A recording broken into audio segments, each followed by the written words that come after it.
gas? And the second question is, what is your view on the economic opportunities in adaptation? Thank you very much for your time with us. Merci beaucoup. Thank you very much. Officially, we have 2 minutes, but we'll give you a little bit more, 5 to 7 minutes, to reply to the questions in a summary method. Thank you very much, Chairman. Thank you for those contributions. I've noted down all of your questions. I'll reply personally because these are all very important questions. But perhaps I'll start with the last one. Investments have to be up to the level of the ambition. We talked about this today. The Fair Transition Fund with my colleagues in the college, Mr. Gentiloni, we're trying to think about a mechanism so that we can have more ambitious investments using bonds, long-term bonds.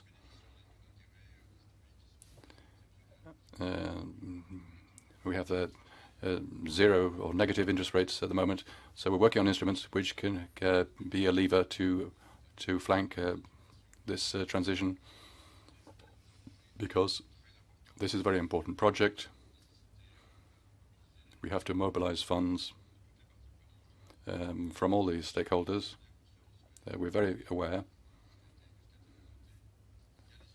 there are particular situations which allow us to go further. There's a question from Mr. Danton. There's no distinction for the Commission between citizens in the East and the West. I know about the criticism of foodstuffs. It's unacceptable, and I'll tackle that within my responsibilities. A point on the nuclear. If you're listening to me, I don't think he's put his headphones on. I'm afraid you might have to say it for a third time. I'm talking about nuclear. Thank you. Identified the questioner. This is an important subject. Nuclear is an important source of energy for many countries in the Union. It's considered as a transition energy to reach the objective. There's a responsibility for states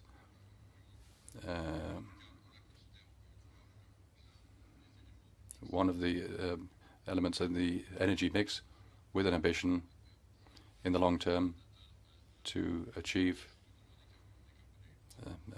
clean, zero carbon energy. And we've thought about this and attach the same importance as you. On AI and data, several questions have been asked about this. This is an area which is absolutely essential.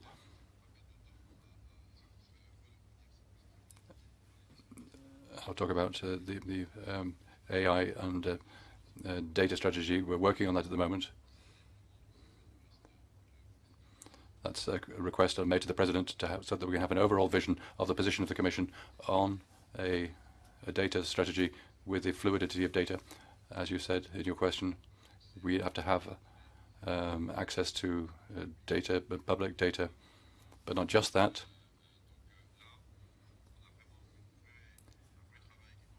So there's a lot of work going on, and we have to set aside more time to that. The question that you asked are in line with the responses that we're working on today on ethics, but also on the aspect of innovation, research capacity and progress, and the use of data which are being produced in Europe. And I think algorithms are working on all this sort of data. There were some other questions on hydrogen, green hydrogen. I can't respond to your figures. Let me say that without any further ado. I can't give you a detailed reply to those figures. I can send a reply to you. I'll check with my staff whether we can get you those figures. As for the staff needed, yes, I want a joint European project of interest on green hydrogen. Personally, I have every faith in the future of this sector. I think it's going to be of strategic importance and will allow us to tackle a number of transport and mobility issues and everything connected with them. But forgive me for not having those particular figures at the tip of my fingers. And then on non-toxic material cycle, well, there'll be a before and after here. We're going to have rules which will be extremely clear. Oh yes, it was your question, wasn't it? That's a very important element. We'll be issuing extremely clear rules. It's a very significant issue. And indeed, we've already discussed this with DG Grow. So we agree with you. It's already been addressed. And then Ms. Moretti, I think it was, put a question on research. You're quite right. As we want to get the whole continent up and running, the research effort is crucial. We'll need a very significant European budget for research. It's a collective endeavour. I trust you'll be providing support in the MFF to ensure that the research budget is maintained. Horizon 20 and all the other programmes are thinking about the Green New Deal. We must make sure that the range of funding available will meet your perfectly well-founded needs. Now, I've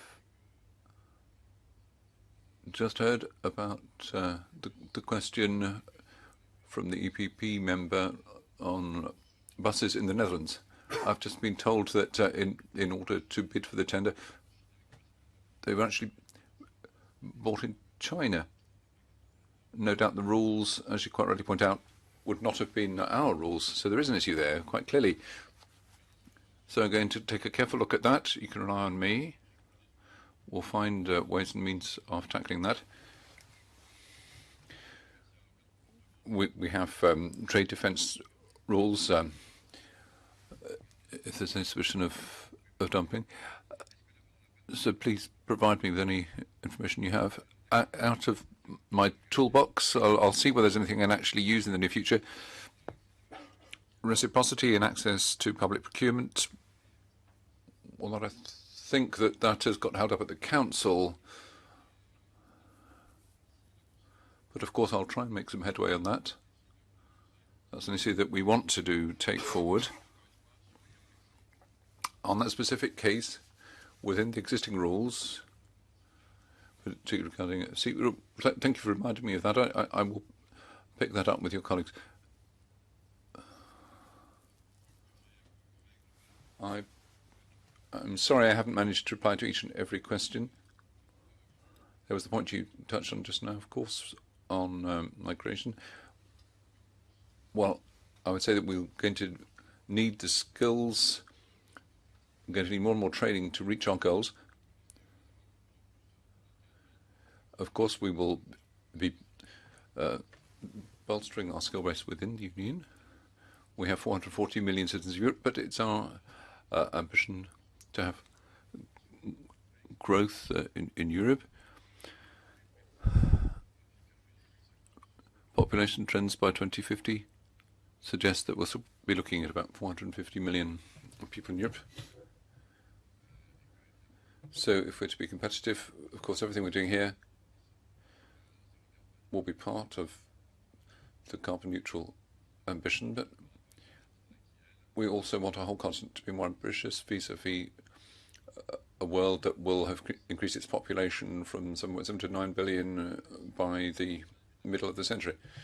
Thank you, Chairman. I'm sorry for not having had enough time to reply to absolutely all the questions.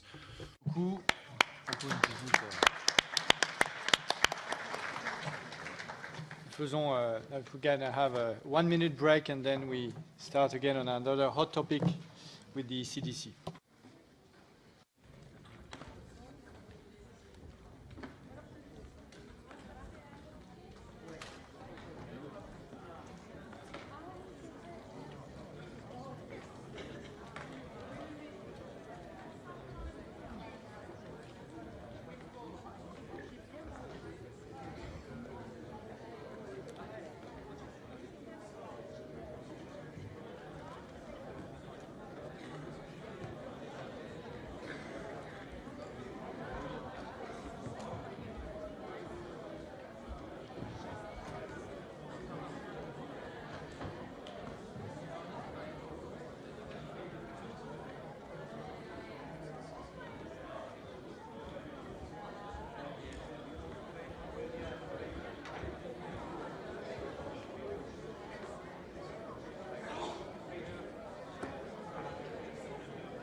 So, we are going to resume our work.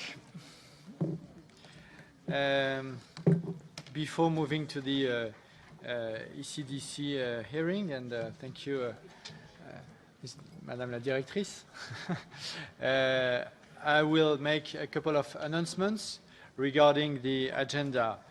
And the main one is that following the Brexit and the departure of our British colleagues, we have changed the numerical composition of the committees, and it was adopted in the plenary, and from today the ENVI committee is composed of 81 members, so 81 members instead of 76 previously.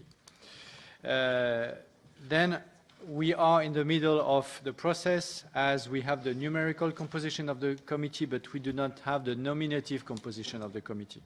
That will be formally approved in Strasbourg next week. So a couple of political groups asked to postpone the votes we were supposed to have today, and we agreed to postpone the vote, and we will vote on the European semester opinion as soon as we have the full composition of the new composition of the ENVI committee with the new full members approved in Strasbourg.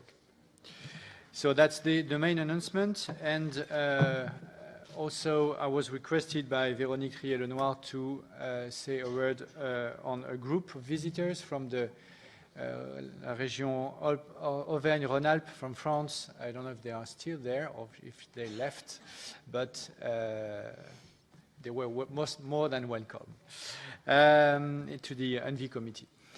So we can move to the second exchange of view and hearing today with the Ecdc. So it's the annual and yearly exchange of view, but of course it goes and it comes in a very specific time with the coronavirus. So I asked the director to focus mainly, but not exclusively, but mainly her presentation on the coronavirus and where we are, and your assessment of the level of threat and risk, or on the contrary, the level of the way it's properly handled within the EU and globally. But if you could, of course, still dedicate part of your press or the exchange of views and the questions on other topics, because the Ecdc is not entirely about coronavirus. Thank you very much. Very timely exchange of view and hearing. So please, up to you for 10-15 minutes maximum, and then questions and answers. Yeah, thank you, Mr. Chair, for inviting me to this exchange of views today with the ENVI committee. And I would particularly like to thank also our new contact MEP, Joanna Kopczynska, and the two representatives of the Parliament in our management board. I would like to welcome them as well, Sofia Masaj-Kukovic and Marilena Koppa.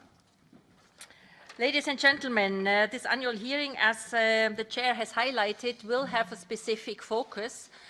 Nonetheless, I would like to draw your attention to the fact that even though we have a focus on coronavirus, the other viruses and bacteria that pose a threat to human health in Europe don't sleep. And I would like to reassure you that we still keep monitoring them, as may be illustrated by the fact that in the last month we published and worked on 4 risk assessments for the coronavirus and 3 other ones, 2 of them dealing with outbreaks of multi-drug resistant pathogens. And that is certainly a signal for the other threat that I will present today. So they are trying to... There is a technical problem. Yeah. Still? So they are trying to fix it. Okay, I would like to draw your attention a bit back in history and remember the year 2003. We were at that time discussing another coronavirus, the SARS coronavirus. And that actually sparked the establishment of ECDC. Today, 15 years later, ECDC is an agency with 280 staff from 26 EU countries and an annual budget for this year of 60.5 million. And, of course, we're talking now about the novel coronavirus. Coronaviruses were identified a long time ago, in the mid-1960s, and are known to infect humans and a variety of animals. Since 2003, there were already 2 new coronaviruses for pathogens as pathogens for humans, the SARS coronavirus, and in 2012, the MERS coronavirus. The coronavirus identified in 2019, in December, in China, is a new strain that has not previously been identified in humans. And outbreaks of novel viruses among people are always of public health concern, especially when there's little knowledge about the characteristics of the virus, how it spreads between people, and how severe the resulting infections are, and how to treat them. Is this now solved?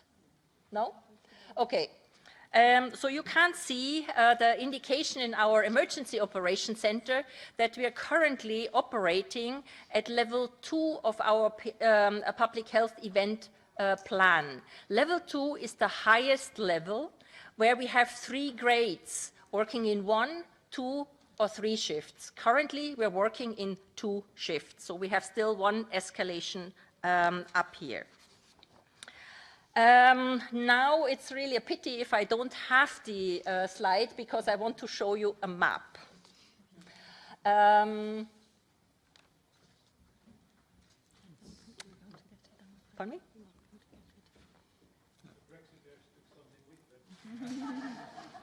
I don't think this was this. Okay, maybe I can show you later. I just wanted to update you. As of this morning, worldwide, we had 17,383 cases, confirmed cases of coronavirus, and 362 deaths. The majority of these are reported from China, and all the deaths are reported from Asia, 361 in China and 1 in the Philippines. In Europe, we have currently 25 cases, 21 in the EU, 2 in the UK, and 2 in Russia. And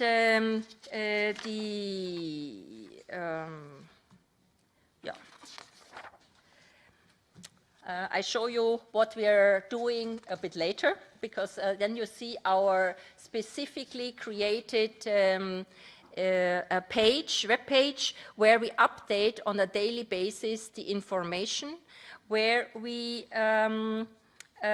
also ensure that the information goes to the general public, not only to the health professionals. Our risk assessments have been used by the general media and medical press to communicate also to the general population. And we have a lot of media contact, where we also try to convey the message. The current situation in the EU with the 21 cases is that the aim currently is really to confine the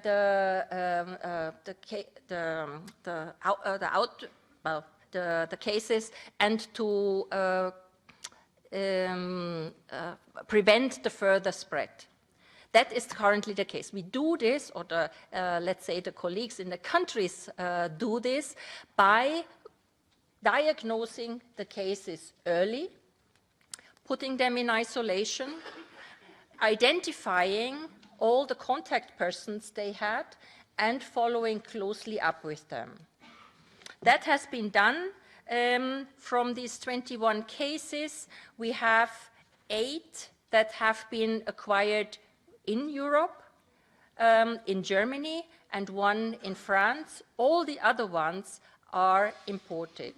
So for the time being, the situation in Europe is really under control. That I show later.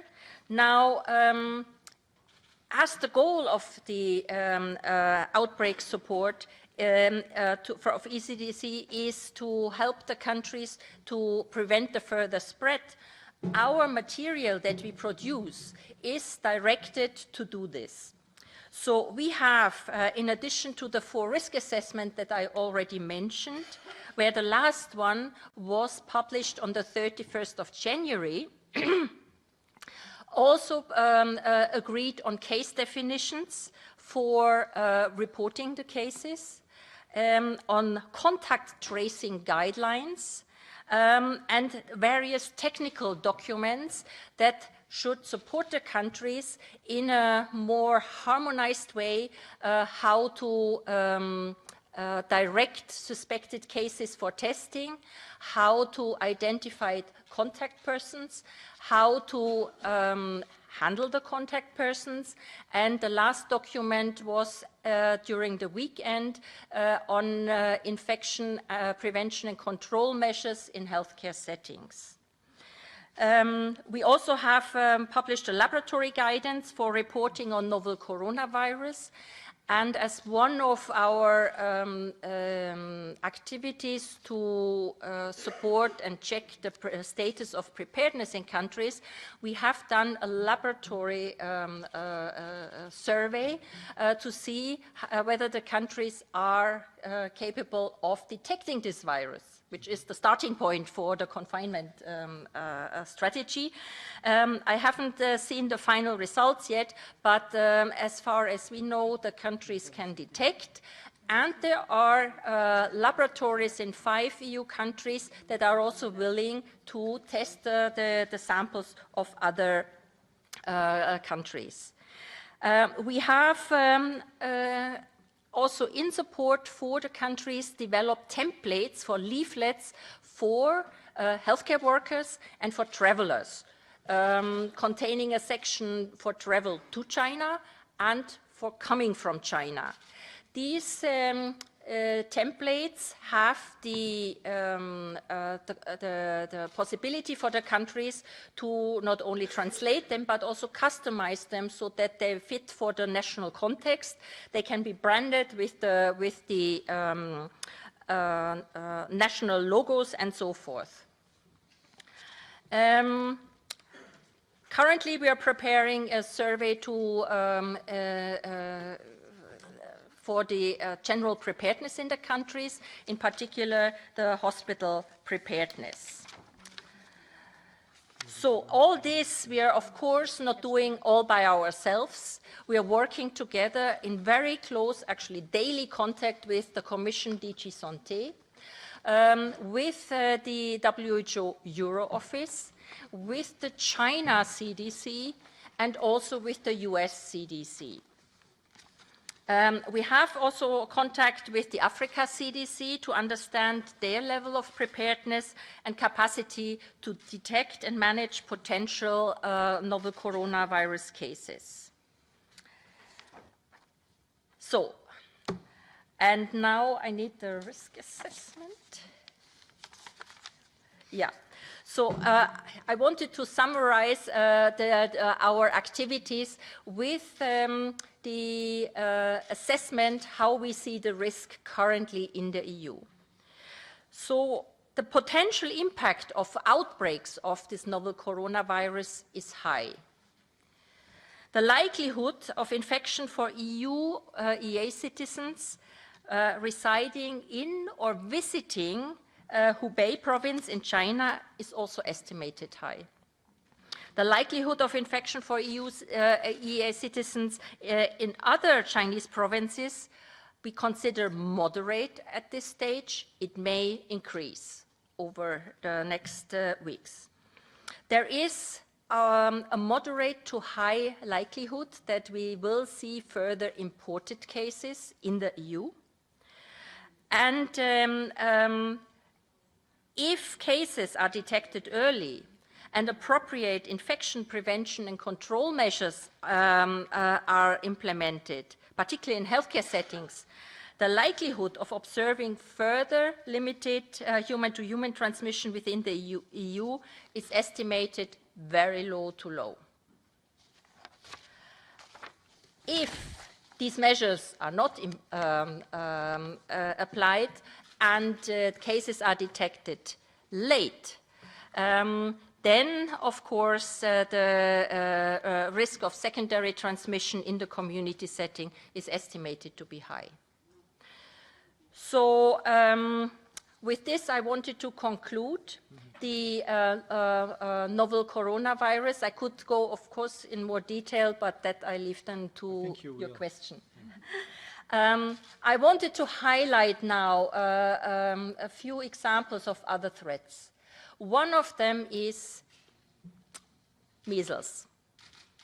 In the past 3 years, we have seen in the EU around 53,000 cases, and 95 people died of measles, of a disease where we have a vaccine that is cheap and very effective.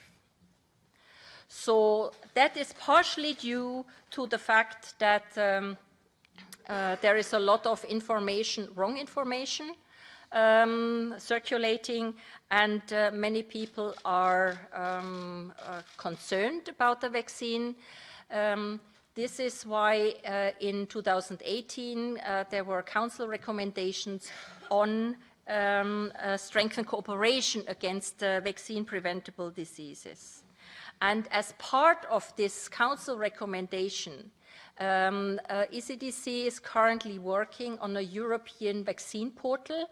It will be a European portal as a European initiative that we would like to brand as the source of authoritative information for anybody who wants to have information on vaccines.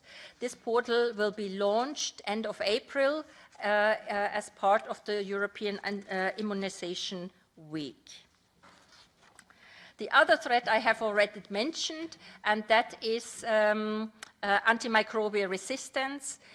One of the risk assessments that is actually published today deals with the assessment of the risk of carbapenemus producing Enterobacteriaceae in Lithuania, an outbreak.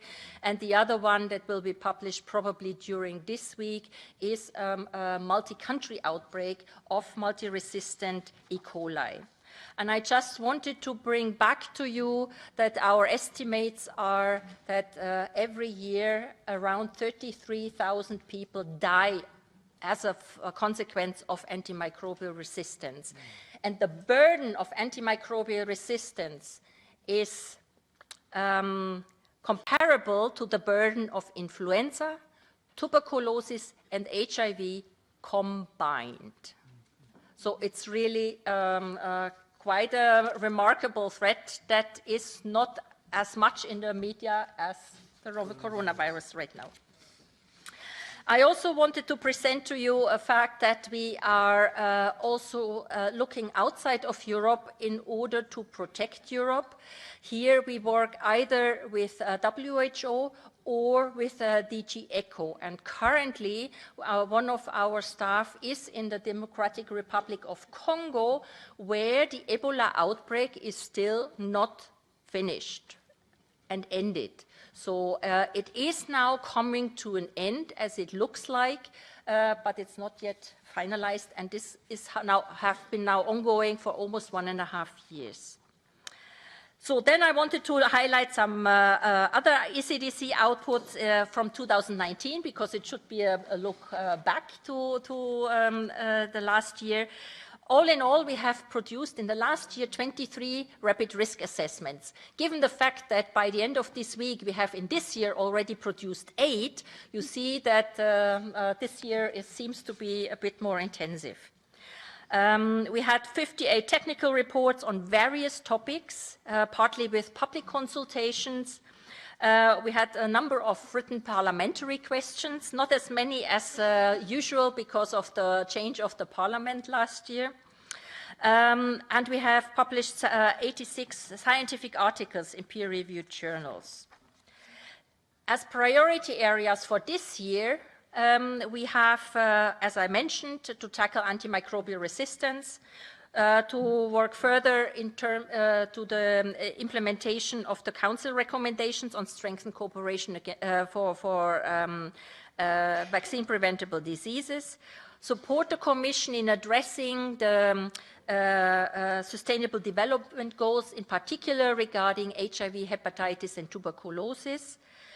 We are expanding into projects and challenges for e-health, and are implementing a foresight program where we try to anticipate for certain infectious diseases what is on the horizon so that we can actually prepare in advance.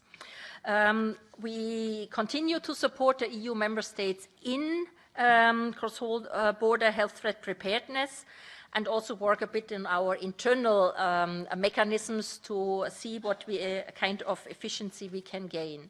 Now, how much of this plan for 2020 that our management board only approved 3 months ago, actually 2 months ago, we have to see, because we are right now, since so many of us are working on the novel coronavirus, deprioritizing some of the activities, and will present to our management board in March a list of activities that we actually will not do.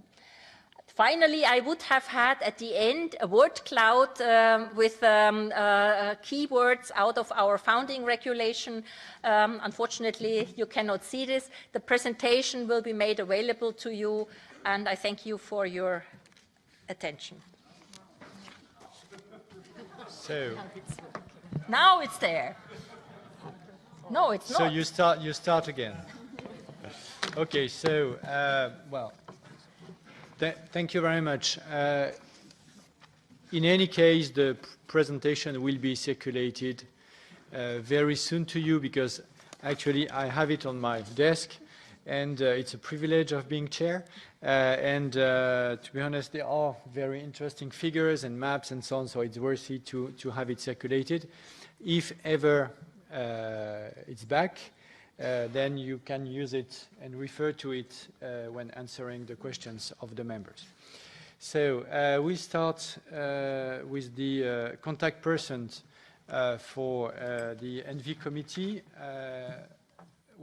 Madam Koskinska, for 2 minutes. Dziękuję, panie przewodniczący, drodzy koledzy. Thank you, Chair. Dear colleagues, Madam Director, I welcome you once again. We are in very regular contacts, and I'm very happy about this dialogue between the European Parliament and ECDC. Of course, I would wish our meetings to take place for other reasons than the threats such as the public threat announced by WHO because of coronavirus. During our meeting, you were talking about readiness of the member states to fight the virus together. You also mentioned the fact that some of the member states often offered their help to create the tests and laboratory tests if the member states will wish to have some cases diagnosed. So we see that this cooperation and mutual assistance truly do exist. We know such infections, SARS in 2003, MERS in 2012, so I am sure that our medical structure is strong enough for us to deal with it, but of course we always have to be careful. So 3 questions. Does ECDC, which is the Commission's executive agency, can it offer some assistance mechanism for coordinated actions when it comes to diagnosing the coronavirus infections of European citizens and those who come to our territory? But should the virus start to spread in the EU, what would you do in order to designate those who carry the virus, and what can we do to make the diagnostic tests widely accessible? You were also talking about your cooperation with the Chinese center. Are you in direct contact or just via World Health Organization? So these are my questions. Thank you very much, and thank you for being in touch with us. Thank you.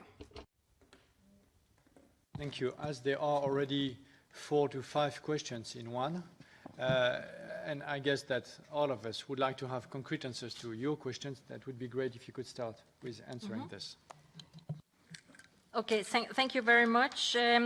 The question regarding the laboratory support.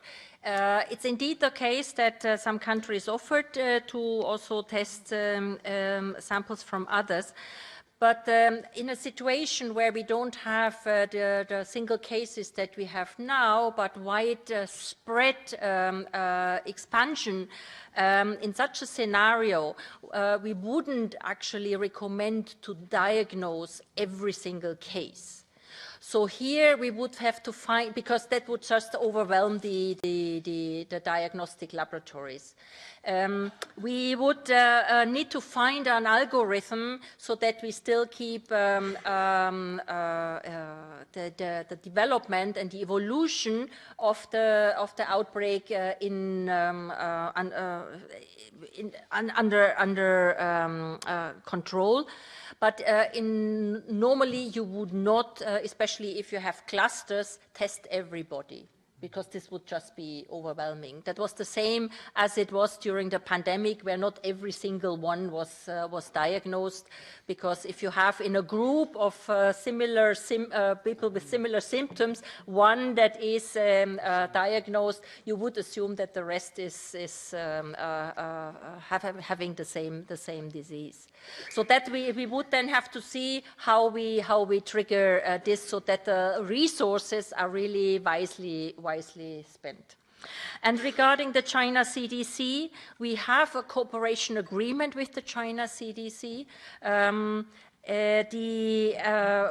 are in regular contact. We have received also the translated version of their situation report, and we know that the colleagues there are under quite some pressure. So our impression is they do all they can to give us the information that they have available. Okay, so I start the catch the eye. I will read the list I have. Peter Liese, Jutta Götterlund, Mr. Sadas, Véronique Trier-Lenoir, Azekamp, Mr. Wallace, Mr. Rivasi, TMS, one more, 2 more, 3 more, over. The next one will cost a lot of points. Okay, so good. So we have the whole list. Please try to stick to 1 minute 30 seconds for your questions, so that you will have the time to answer in details. So let's start with Peter Liese. Vielen Dank. Thank you very much, Chairman. And thank you that you took on board the point that I was raising on behalf of the EPP, that this be discussed here. I think a lot of people have concerns, and even though it may be the case that in other parts of the world there are more deaths, and we talk about antibiotic resistance as well, rightly so, and we shouldn't want to cause panic, but nevertheless we need to be well informed.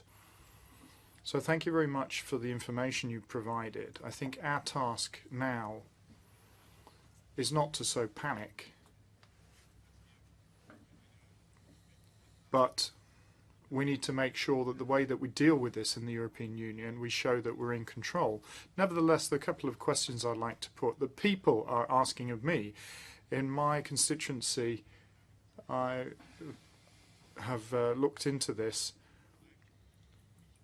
and there are a few issues that really are causing concern at the moment. Can we expect a mutation of the pathogen that could be even more dangerous, or is that improbable following what your experts have said? Also, there are scientists who say that the Chinese scientists aren't actually giving us the real figures. So you've told us what's going on in the EU, and we can note what's going on in other parts of the world, and can we assume that the information is correct or not?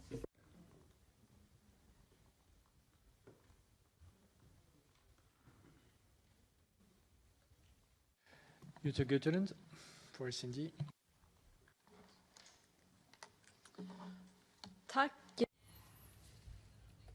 Thank you very much, General Director Amon, for being here to discuss these things with us. Very useful for us, given not just the exchange that we're having on issues that perhaps are not acute, more of a long-term nature, but where we need to react nevertheless. And in this case, it's very useful to hear the work that you are doing and the experience that we've now garnered in the EU that makes us more secure when we see viruses spreading, thinking about SARS, thinking about the experience we have behind us now. I think it feels very secure that that's covered by your work. I agree with the previous speaker that our task is by no means to spread panic. We need to be alert. We need to be vigilant, nevertheless. We need to make sure that we can disseminate information between member states, exchange good practice, make sure that we're protecting people against catching this so that the spread doesn't increase, obviously. And that's why I'm very pleased to hear your cooperation with the WHO. I have a question which I think is one you can wonder about. First of all, when people come from China, it's obvious that many people are wondering whether they carry with them the disease and whether they're prepared to deal with these symptoms, prepared to keep away from other people. But in a second stage, if you have been infected, if you have met people along the way, maybe there are people you haven't remembered who you've met, who perhaps then themselves won't be as vigilant. How do we work with that to make sure the second generation, if you like, the people within our member states, are also aware to the symptoms that might come about because of this disease? So I'm very pleased that you covered measles as well. That's excellent. And also picking up on what other speakers have said, antibiotic resistance. I would like us to focus to a greater extent on that. And I'd like to know from you what you want from us in the European Parliament on antibiotic resistance. I have read some of the points that you have said, but I'd like to know specifically from you now what you think. Madame Riel-Lenoir for Renew. Merci beaucoup, Monsieur. Thank you very much, Chairman. General Director, we see that health threats are global and they require a single response. There are no borders that are recognized by diseases, and certainly at international level we need to work together. And I'd like to welcome the action of the European Union here, especially the follow-up actions that have been carried out. As a doctor, I get information from the health authorities from my country, from the OECD, the WHO, going to health professionals in my country to help them look after people who are affected by coronavirus. The posters are well done, they're very legible, people have seen them, but I'm just wondering about the implementation of some of the recommendations in other countries of the world, especially in the countries which are bearing the brunt of this, because when it comes to transmissible diseases, the recommendations are only worthwhile if everybody follows them. So, Madam Director General, do you have any estimation of how the WHO guidelines are being implemented, obviously on Chinese territory as well? So I will take an additional 3 questions, okay, and then giving the floor to you. So, pour ID, Madame Bagneux. Mrs. Bagneux for the ID. Madame la Directrice. Director General, the entire world is now seeing this outbreak of affecting the World Health through this coronavirus outbreak. Things are moving so quickly that the information we have is already out of date, and perhaps this epidemic will become a pandemic in the course of a few days. A policy of migration and supple borders obviously increases an exponential spread of this virus. For many days, we've seen reinforced checks being brought in on borders, especially in airports, but the ground borders and the intra-European borders seem as porous as ever. During this time, Russia has closed its ground border with China and has temporarily refused to provide visas to Chinese nationals. Without being overreacting, should the Ecdc not call on member states of the European Union to suspend Schengen and at least in temporary terms stop immigration? What sort of measures would you recommend? Thank you. En tout cas, je fais réagir, donc ça me plaît fortement. Je vous remercie. I'm pleased to get people reacting. I'd like to hear what you have to say. Vas-y, pour les Verts. Merci, Monsieur. Thank you very much, Chairman. Thank you, Madam Director General. I think there are still questions that need answering about the coronavirus. I'm wondering if you have independent expertise on this. For example, do we know where it comes from? Because we've talked about bats, but then we were told it's in the Wuhan market, and latest information is actually it didn't come from the market at all. What do you know about that? Also, there are many questions about the potential for this coronavirus to mutate. Have you been able to carry out a genetic analysis and see, given the initial Chinese coronavirus and the one that has been discovered in France, whether it's already mutated? Then there's the potential for contamination. A lot of people are wondering, I mean, there are people who've come to France, they know that they have to be in quarantine for 14 days. Is the contamination 2 days, 4 days, 10 days? When it comes to the members of the European Parliament, while we're in the EU, we have medical structures which can cope with people, can take them into quarantine and look after them. But when it comes to ACP countries, Africa, Caribbean, Pacific, because if there are cases there of people being contaminated, it becomes a little more difficult. Do you have specific recommendations, if you like, to make sure that as soon as there's a diagnostic, you said that diagnosis is absolutely essential. You need to know if it's a flu or if it's actually a coronavirus infection. So I'd like to hear your proposals and recommendations on that. Merci. The last question for the first round, Madame Hazekamp. Ja, dank u wel, voorzitter. Thank you very much, Chairman. Well, thank you, Ms. Amond, for your information. I've got any number of questions I'd like to put on antibiotic use in animal husbandry, but also problems of zoonoses. I'll restrict myself to one zoonosis, and that is the coronavirus. We've heard that there was a market in Wuhan that originated from where there were all sorts of wild animals, including wolves and snakes, that are being sold there. Since the outbreak of the SARS virus, there's an idea that you shouldn't be eating these animals, but we know that civet cats were the source of the SARS virus in 2002, and yet they're being sold. Also, the MERS virus, human transmission, was from dromedaries to humans, to be exact. If we stop the trade in and showing off, exhibiting of wild animals, going to put a stop to the coronavirus. Should we not stop trade in wild animals and products from China coming to Europe? Would that not help? I think that would be better for humans, but also for the animals.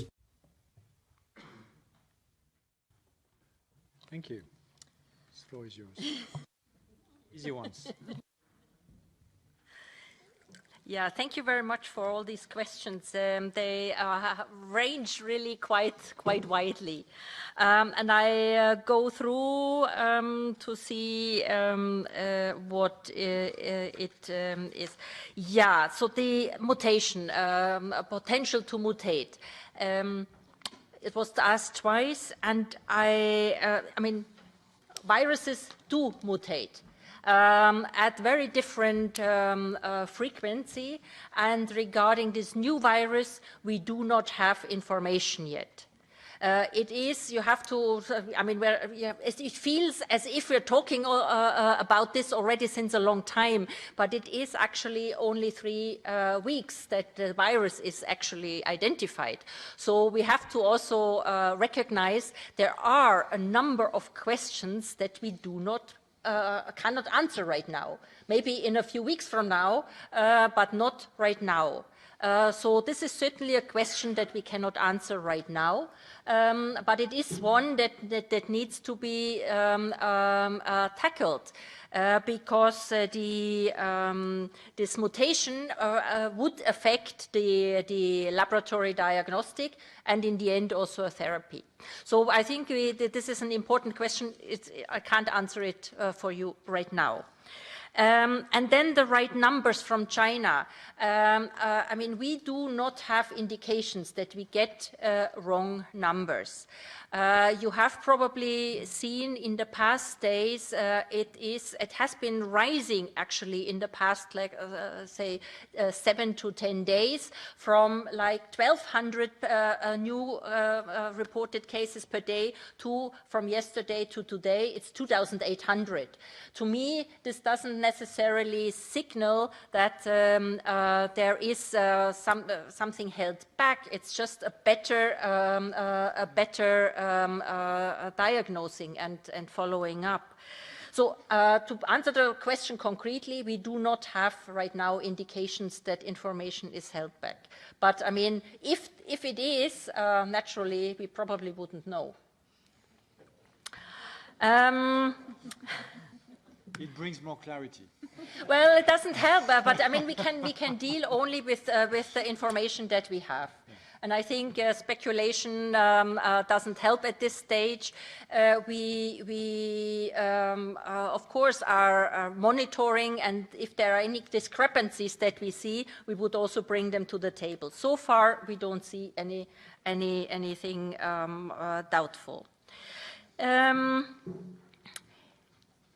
The question was what to do with people that come to European countries from China. That is something that is in the end, of course, the responsibility of the national health authorities. What we have done is, unfortunately I can't show you now, this information leaflet where there is a section for how people should act when they come from China.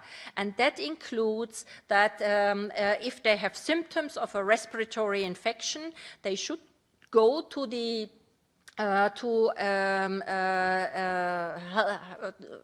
GP or a hospital or a place that the country actually fills in this form, and say not only the symptoms but also the travel history. That we have emphasized many times. That is very important. That because at this time of the year, respiratory symptoms are very frequent.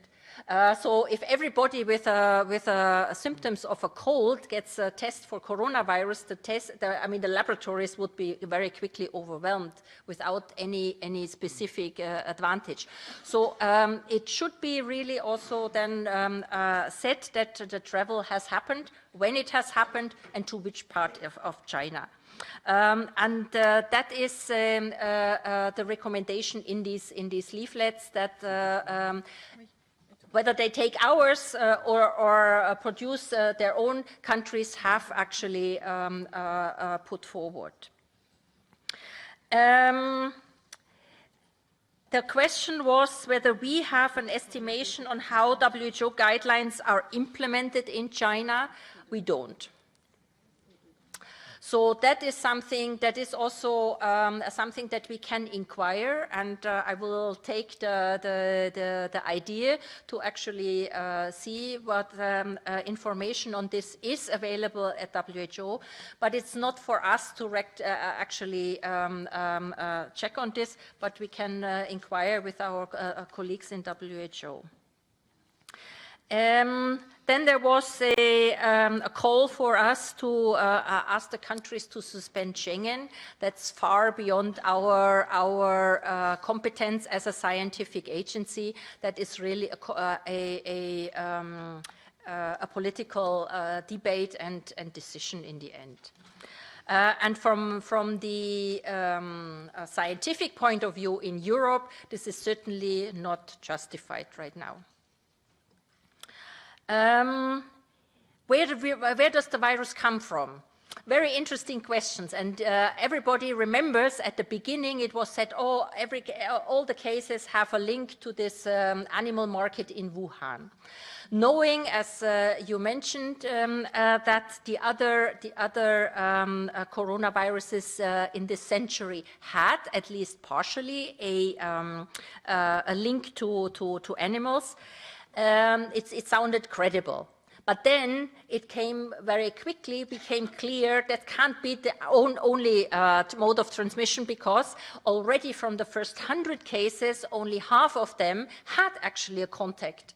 So it was maybe there was at the origin an animal source, but this virus has actually the capacity also to spread from human to human.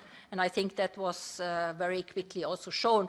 And what we are seeing right now in China is definitely human-to-human transmission and not any zoonotic. The incubation period is, well, we learn about it as the time evolves. It is now estimated between 3 and 12.5 days. So what is now set in these containment and observation periods with 14 days should well cover even the longest that we observed so far. It might be that we will see longer periods, and then we have to adapt it. Some viruses have an incubation period of 21 days, so we have to adapt our estimations and the recommendations, the assessments, to how the facts develop over the time. Now, the ACP countries, that is certainly true. This is why we have the contacts with the Africa CDC, because I mean, you haven't seen the map, unfortunately, but it's quite conspicuous that this continent is, there are no cases reported. And we would like, we have a beginning cooperation with the Africa CDC, also offer here the support if there are if there is anything that we can help. I hope I have answered your question, Ms. Hasekamp, on the trade with wild animals. It wouldn't help right now.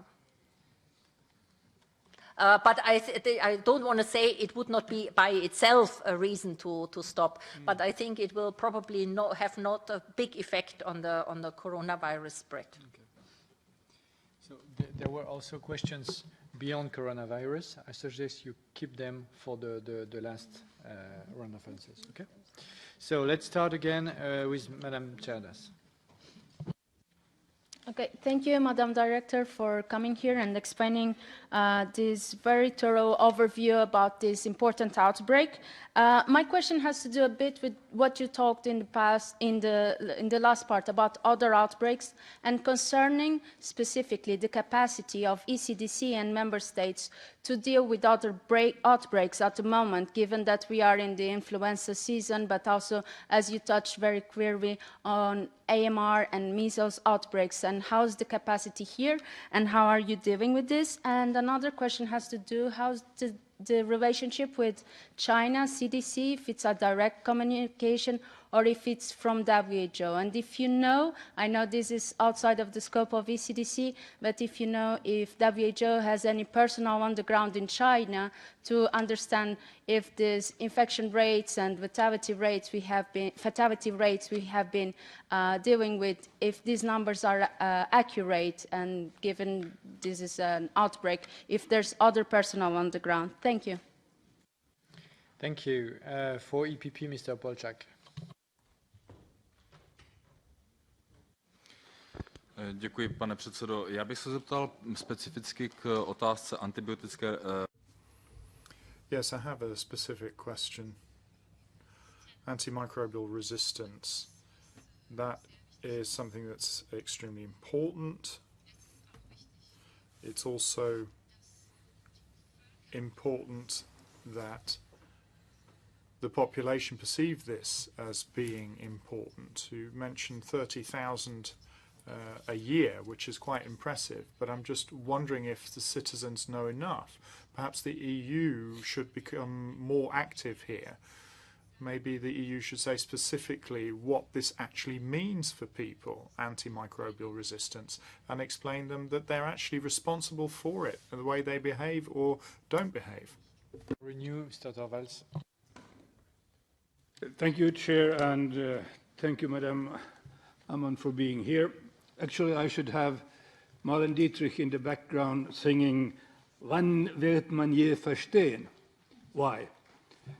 Because if you look at what happened in China, we have actually the same pattern as we had last time. You saw the story in New York Times about the ophthalmologist who actually tried to warn people about it, and he was disciplined because of that. So you have again the same pattern of an authoritarian state actually putting down the information, and we don't know how many deaths we have from that case. And therefore, I think we should address this question also to WHO, because this is a deadly trap. An authoritarian regime is a deadly trap. Thank you. Thank you. For SND again, Mr. González Casares. Gracias, señor Ambon, por venir. Thank you for joining us. Thank you for coming so soon on the coronavirus to the committee. Sometimes we get bogged down in alarmism. Now, I think we know how this film runs. We have to apply our resources, our intelligence, and work on the lessons we've learned in previous cases. I can remember SARS and Ebola. We have our protocols. We know what needs to be done. All this panic about needing to close the borders and stop Schengen and so on seems extremely irresponsible to me. And don't forget international trade, which would grind to a halt if we took such measures. That's very unlikely to make any positive contribution as things stand today.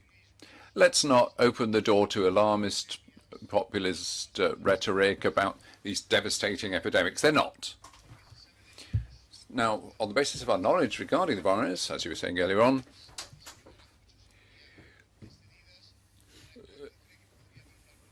when do you think we might get an algorithm up and running, given that we have the protocols to keep monitoring the disease? When do you think you'll have that diagnostic algorithm ready? On the most serious cases,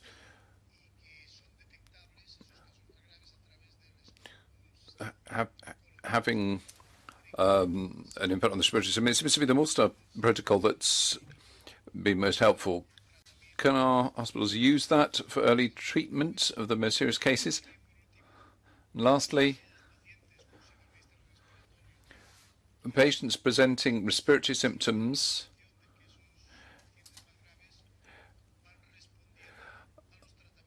are they actually responding to conventional treatment for the illness? I'd like to add one further point. We're talking about this coronavirus, but in Congo, in Africa, more than 3,000 patients are infected with Ebola and more than 2,000 have died. So may I ask you this? What are the forecasts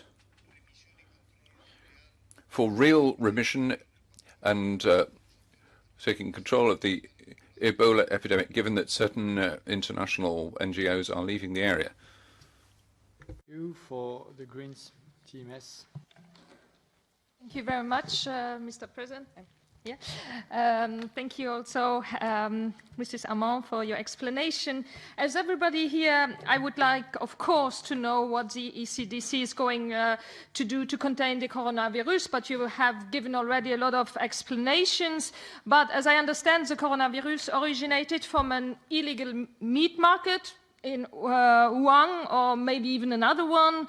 I would therefore like to take this opportunity to ask you about the controls of illegal imports of bushmeat, of wild animals in the European Union, and the control of diseases. Case studies estimated indeed the import of bushmeat into Europe of approximately 270 tons per year. Besides being a threat to biodiversity, international bushmeat trafficking can be the source of new emergent human diseases that are spreading across the world.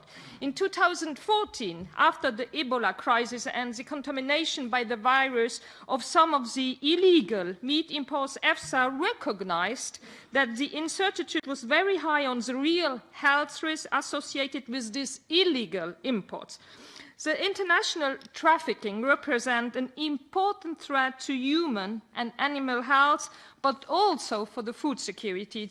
I would therefore like to know what are the actions being taken to improve the controls and stop these illegal imports. Thank you.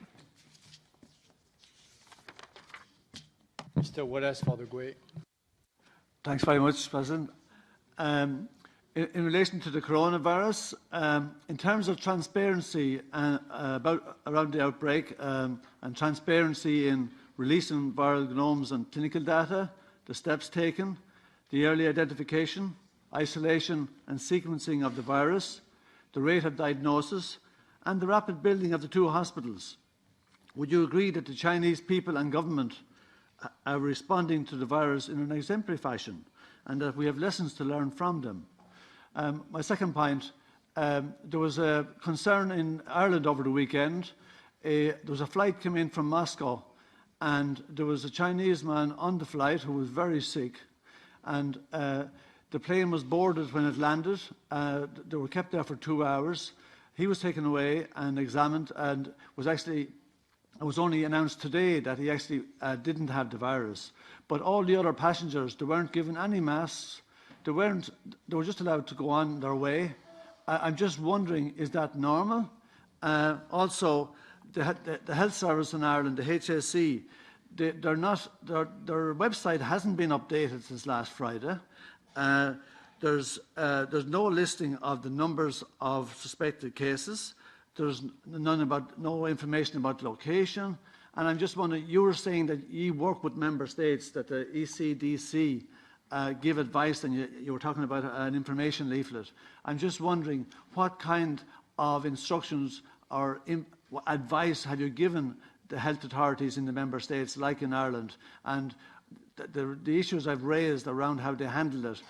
Is that okay? I don't mean to be alarmist. I'm just wondering how you feel about it, and is it okay to handle it in that manner? Thanks. Thank you. So you have 10 minutes to answer for the questions on the coronavirus and the others. No more. Okay. Okay, so the question was how now dealing with the corona outbreak is impacting on the capacity to deal with the rest in the countries. And that is very different in the single countries.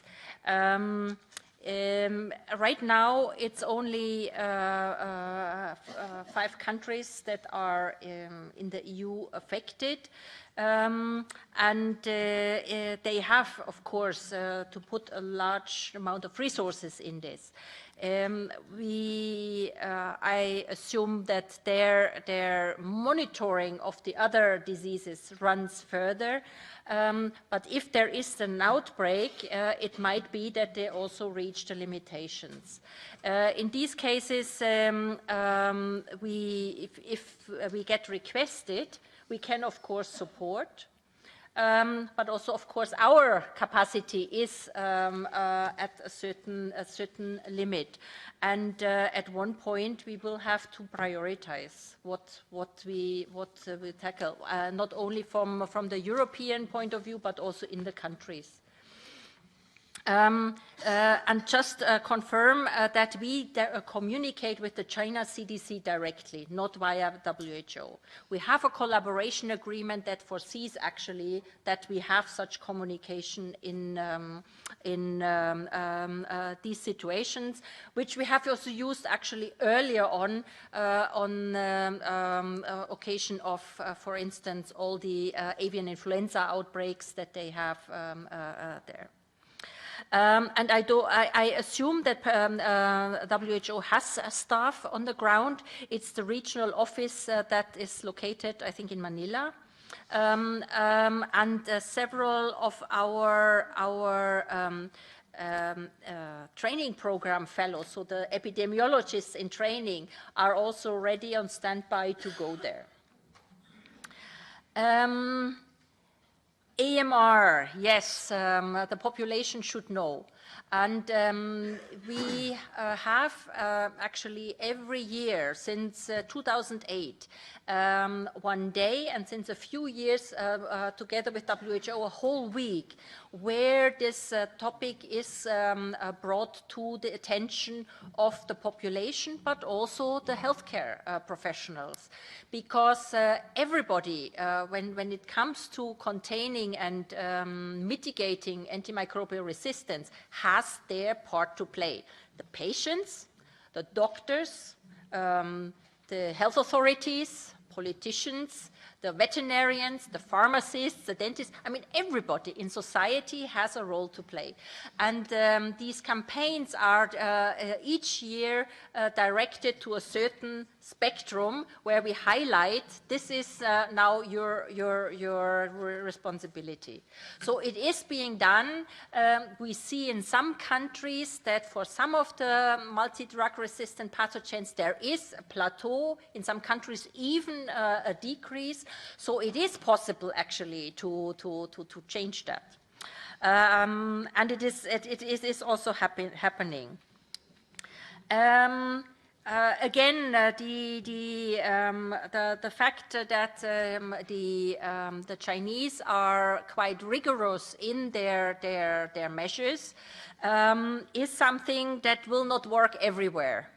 I doubt that something like has happened in Wuhan will work in Europe anywhere, actually. But that doesn't automatically mean that it's equal with holding information. Our impression is that China, that was really criticized heavily after the SARS outbreak, has learned.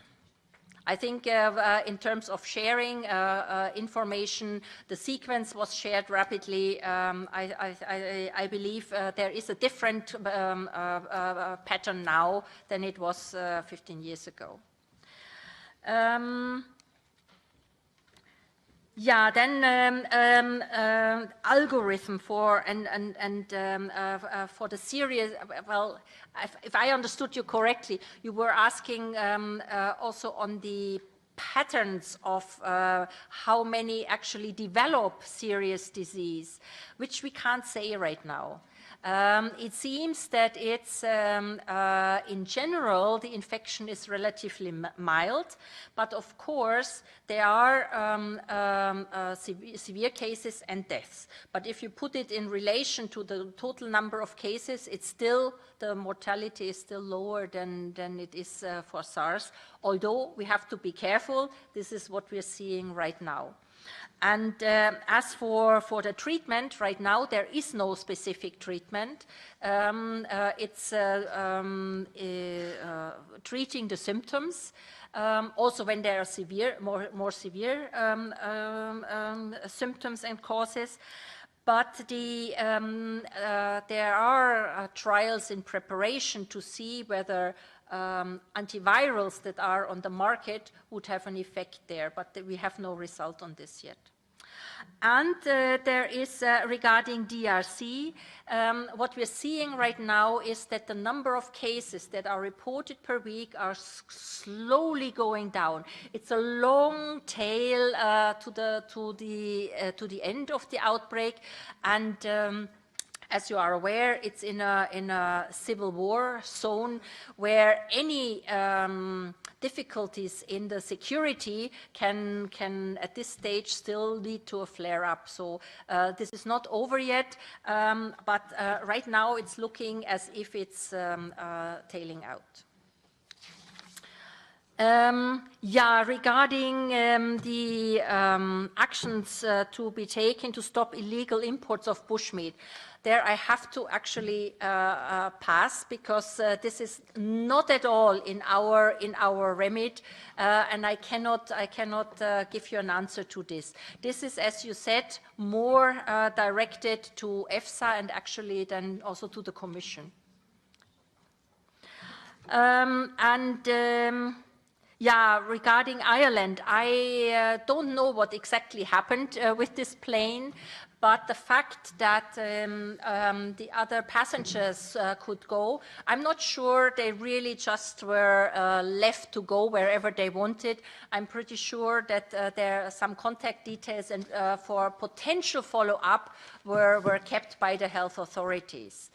And as for the update,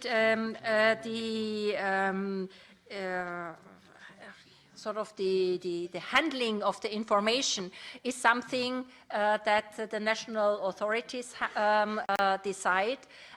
We can only make our information available to the countries, and we have actually a mechanism since 2013 with the cross-border health threat decision, where countries exchange information on what they do, what kind of measures they implement, and there we have received loads of information what countries have implemented.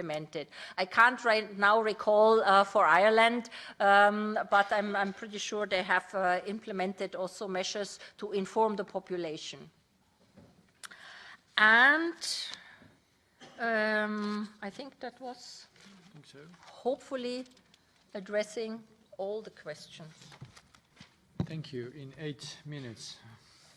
It's good. Congratulations. Should I continue? No.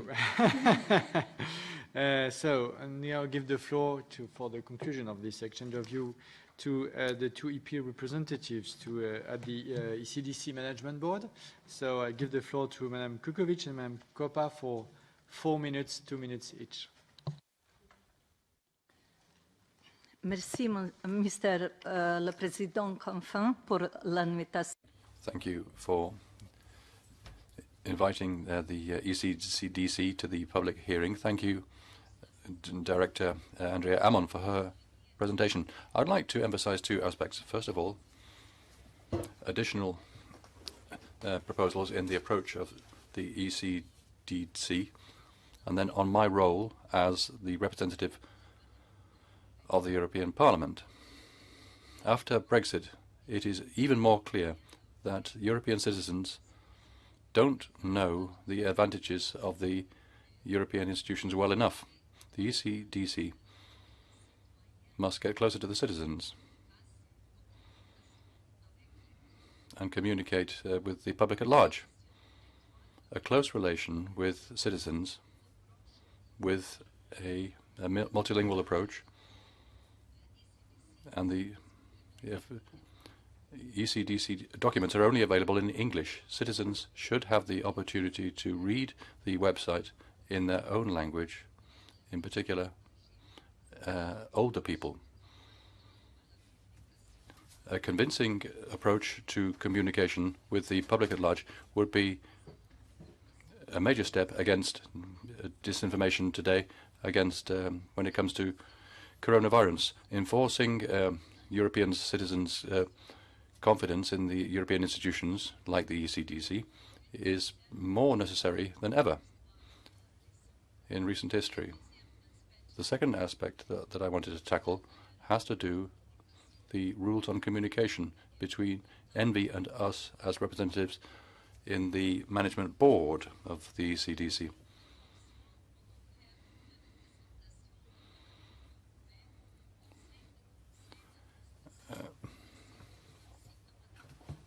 I'm on the management board with Mrs. Kopa. I'm doing that voluntarily without any remuneration. I would like to survey ME and the distinguished members of the Parliament with information from the ECDC and my observations. The problem is that we don't have clear rules and a proper feedback system. If we had that improvement, we would strengthen the confidence and also the satisfaction and the feeling of security of European citizens. Thank you. Thank you, Mr. Chairman. First of all, let me say that I totally agree with what my colleague Zofia Kukovic just mentioned, because it is elementary to bring the big public in the debate concerning the health issues.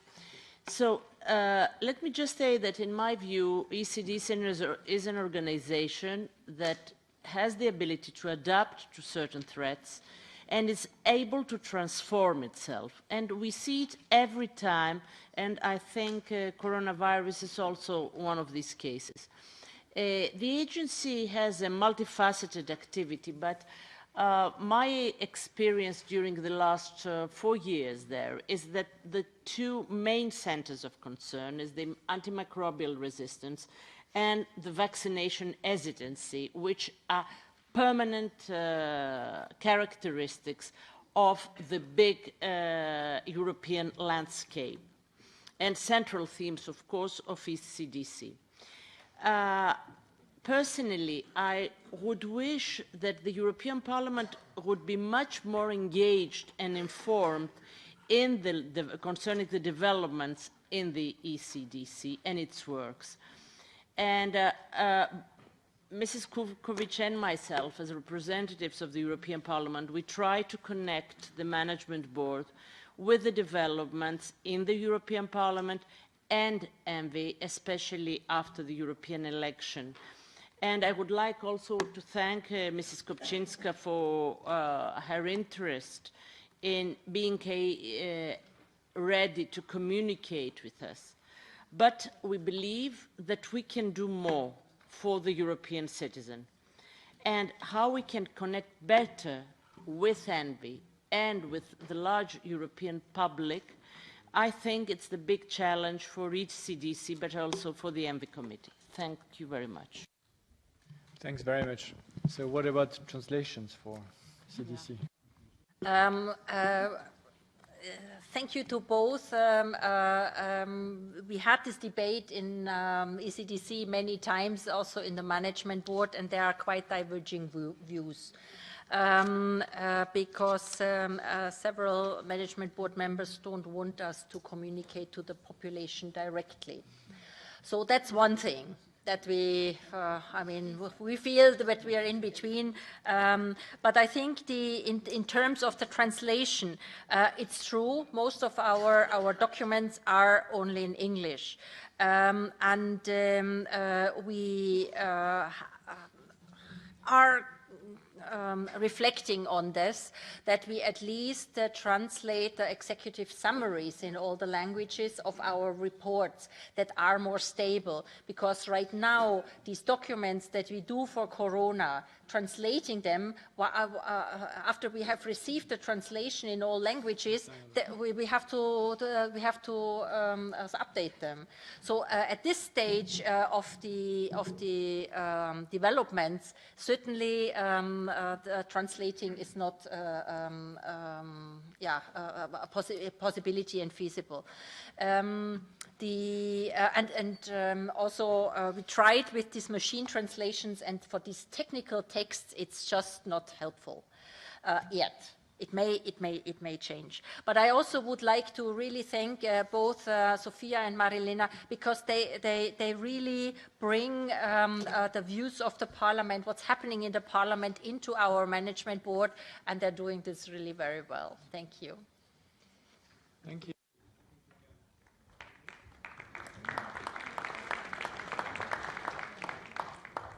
In 2 weeks' time, we will have a commissioner in charge of health issues, Kyriakides, Mr. Kyriakides here. And if ever there is a new development in the coronavirus, exactly, and then if needed, we will re-invite you again if needed. Please. Thank you.